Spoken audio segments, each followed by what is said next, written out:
8 फेरों का 8वां वचन।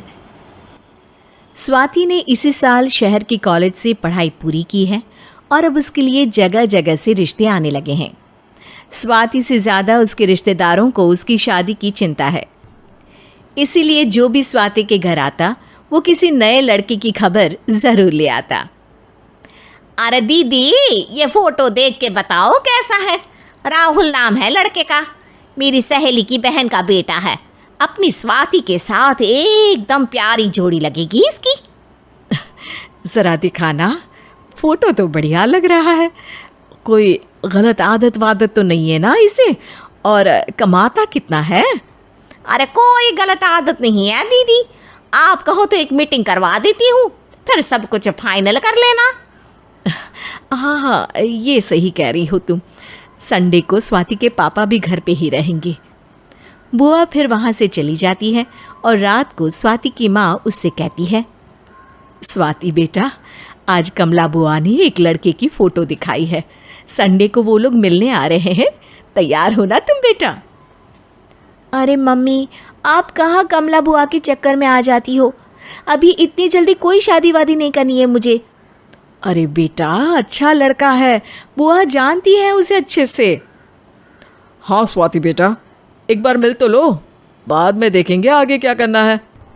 वैसे तो कमला रिश्ता लाई है तो मना करने का तो कोई सवाल ही नहीं उठता। संडे की सुबह होती है और कमला बुआ राहुल और उसके मम्मी पापा को लेकर स्वाति के घर आती है। अरे आइए आइए भाभी, इसे अपना ही घर समझिए। इनसे मिलिए, ये मेरे भैया और ये मेरी भाभी हैं। नमस्ते भाभी जी, ये है हमारा लड़का राहुल, सरकारी नौकरी की तैयारी कर रहा है ये। वैसे आपकी बेटी कहाँ है? अरे स्वाति बेटा, बाहर आ जाओ। वैसे कितनी पढ़ाई की है स्वाति ने? जी, पोस्ट ग्रेजुएट है हमारी बेटी साइंस में। ये सब तो ठीक है, पर घर संभालना जानती है या नहीं? हमें कौन सी इससे नौकरी करवानी है, नौकरी तो मेरा बेटा करेगा ही। पर मैंने इतनी पढ़ाई की है और आप चाहती हैं कि मैं घर पर ही बैठी रहूं? अरे स्वाति बेटा, ये बड़ों की बात में तुम कहाँ बोल पड़ी? हम सब देख लेंगे क्या करना है क्या नहीं। हम तो इसी बात पर विश्वास करते हैं कि घर के लड़कियां घर में ही रहे तो ज़्यादा अच्छा रहता है, वरना भाई साहब आप तो आजकल के हाल जानते ही हैं, कितनी घटनाएं होने लगी हैं औरतों के खिलाफ। स्वाति बेटा, रसोई का काम तो पूरा जानती हो ना? शादी के बाद तुम्हें ही संभालना है वो सब। अरे बहुत अच्छा खाना बनाती है ये, आप सब लोग इसकी तारीफ करते नहीं थकेंगे। लो भाई, हो गई मीटिंग, अब शादी की तारीख फाइनल कर लेते हैं, क्यों भैया? भाई हम तो पंडित जी से चर्चा करने के बाद ही तारीख फाइनल करेंगे, सालों से हम उनकी बातें मानते हुए आ रहे हैं। लड़के वाले और कमला बुआ की बातें सुनकर स्वाति एकदम नाराज़ हो जाती है और उसे लगने लगता है कि शादी के बाद उसे घर पर ही बैठना पड़ेगा। लेकिन घर वालों के आगे उसकी एक नहीं चलती और उसे शादी के लिए हाँ कहना पड़ता है। शादी का दिन आ जाता है और सब मंडप में जमा होते हैं।